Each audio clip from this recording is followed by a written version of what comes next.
The heat is not just around you, it is inside you. It seeps through skin, through bone, through thought itself. The sand beneath your knees burns like a living thing, yet you do not move. You cannot.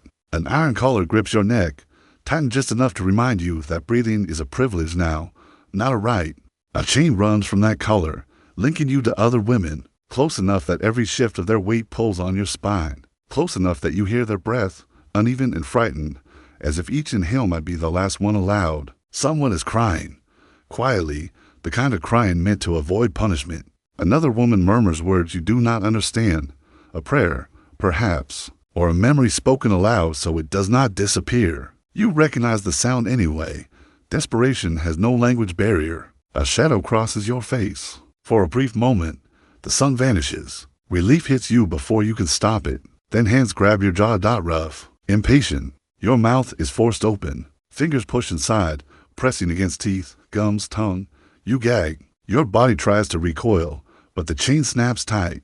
You are held in place while you are examined piece by piece. Eyes forced open, lips pulled down, skin inspected. Not with anger, not with cruelty, even with boredom.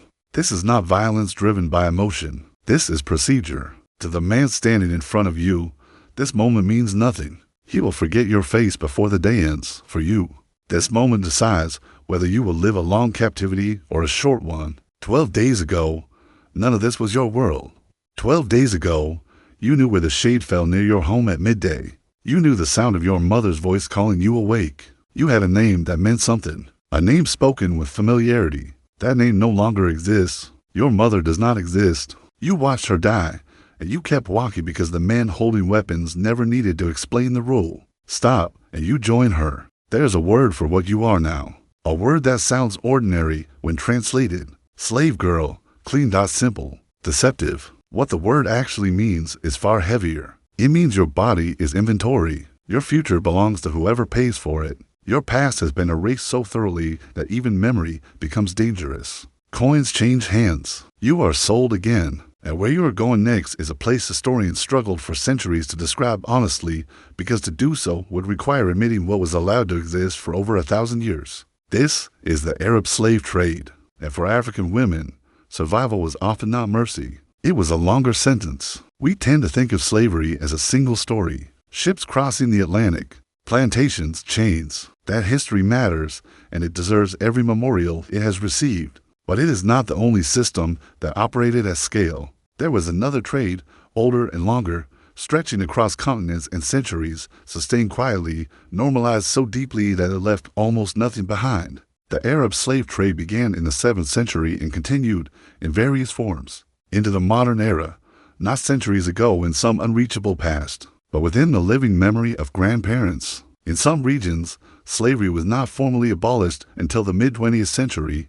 That matters, because it means this is not ancient myth, it is recent human behavior. Historians estimate that between 14 and 17 million Africans were taken north and east, into North Africa, the Middle East, and the Arabian Peninsula. Some believe the number is higher. Records were incomplete. Deaths were rarely counted. Entire caravans vanished without documentation, but numbers alone do not explain why this history feels so hollow, so absent. In the Americas, the descendants remain. Communities exist. Memory survives because people survived and reproduced. In the regions that absorbed millions of African captives over 13 centuries, there are only fragments, small, scattered populations where there should be tens of millions. The question historians eventually had to face was simple and unbearable. Where did they go? Part of the answer lies in the fate of the men. Large numbers were deliberately prevented from leaving descendants through systematic practices designed to eliminate lineage. This was not incidental. It was structural. A population that cannot reproduce cannot demand remembrance. It cannot pass down stories. It cannot form a future. But the women were treated differently, and that difference reveals the most disturbing logic of the system. Women were not erased through elimination. They were erased through absorption. From the very beginning, the system treated African women not as labor alone, but as biological resources. Their bodies were preserved, their fertility valued, their identities dismantled and replaced. What happened to them was rarely recorded plainly. Historical documents rely on euphemism, silence, and polite language. because to describe the reality directly would have forced acknowledgement of something deeply unsettling. This trade was not driven primarily by raiding armies sweeping through villages. It was sustained by networks, by incentives, by commerce. African intermediaries were armed and rewarded for capturing others. Firearms, textiles, salt, and luxury goods flowed inward. Human beings flowed outward. Kingdoms went to war not for territory, but for captives. The system fed itself with chilling efficiency. Villages were attacked before dawn. Resistance was brief and punished. Men who fought were often killed immediately. Those who survived were separated based on perceived value. Women were assessed carefully. Age mattered. Youth was profit. To young men, years of feeding. Before return. To old men, diminished worth. The preferred range sat in between. Long enough to endure, young enough to exploit for decades. Families were torn apart in minutes. Mothers pulled from children. Sisters dragged away from brothers. The violence of separation did not need to be theatrical. It was administrative. European witnesses who recorded these scenes struggled to find words for the sound that followed. Caravans for miles, the sound of people calling out names that would never be answered. Then came the desert. The trans-Saharan routes were not paths. They were filters, vast, unforgiving spaces designed by geography itself to kill the weak, the sick, the slow. Journeys lasted months. Water was rationed with ruthless logic. Animals came first. Goods came next. Humans last. Those who collapsed were left behind without ceremony. Stopping meant risking profit. Compassion was inefficient. Explorers who crossed these routes in the 19th century described trails marked by bones. Not ancient remains, but recent ones. Skulls bleached white by sun. Skeletons half buried by drifting sand. Valleys where the ground appeared pale from a distance, not from sand, but from accumulated remains. For over 1,000 years, the desert collected bodies quietly, with no markers, no names, no memory. For women who survived the crossing, arrival did not mean rescue. It meant reclassification. Slave markets in Cairo, Tunis, Marrakesh, Zanzibar, and other cities were not chaotic scenes of violence.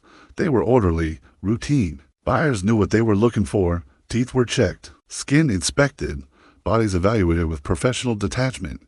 European observers often wrote that the calm was the most disturbing part. There was no urgency, no emotion, just commerce. Prices varied based on origin, appearance, and intended role. Some women were sold into domestic labor, expected to serve households indefinitely. Others were taken into private quarters. Their lives reshaped entirely around ownership. Consent was not a concept that applied. Intimacy, when it occurred, was compelled by structure, not choice. For women taken into elite households, especially within imperial systems, the process of erasure was deliberate. Names were changed, languages forbidden, religious practices replaced. The past was not merely forgotten, it was actively dismantled. Training followed. How to speak, how to move, what behavior earned safety, what behavior brought punishment. Over time, survival required adaptation so complete that the original self became unreachable. A small number of women navigated these systems and rose to positions of influence. History remembers them precisely because they were exceptions. Their stories are preserved not because the system was humane, but because it was so destructive that survival at that level was extraordinary. For every name remembered, thousands vanished without record. Women who bore children occupied an ambiguous position. Their children were often legally free, absorbed into surrounding societies. Over generations, ancestry blended and disappeared from view. This was not accidental. It was the final mechanism of erasure, not through death, but through dilution, not through violence alone, but through time. The trade did not end with a single declaration. There was no defining moment of collective reckoning. It faded slowly, under external pressure, disrupted by changing global power structures. Formal abolition came late and unevenly. What remained was not commemoration, but silence. There are no grand memorials for these women, no widely recognized days of remembrance, no cultural reckoning proportional to the scale of what occurred. Archaeologists still uncover mass graves in deserts, remains with no names, no descendants, no records tying them to any story. This absence is not coincidence. It is the outcome the system was designed to produce. The woman kneeling in the market, whose teeth were inspected, whose body was evaluated, whose name was erased, does not exist in history books. We do not know what she was called. We do not know what songs she learned as a child, or who she loved, or what she feared before fear became permanent. We only know that she existed, and that millions like her sustained a machine built to consume them entirely. Remembering her as a number is easy. Remembering her as a person requires effort. It requires resisting the comfort of distance. Because this story is not ancient. It is human, and the silence surrounding it is not empty. It is full of lives that were never allowed to be remembered. If there is any justice left for them, it exists only in refusal to forget.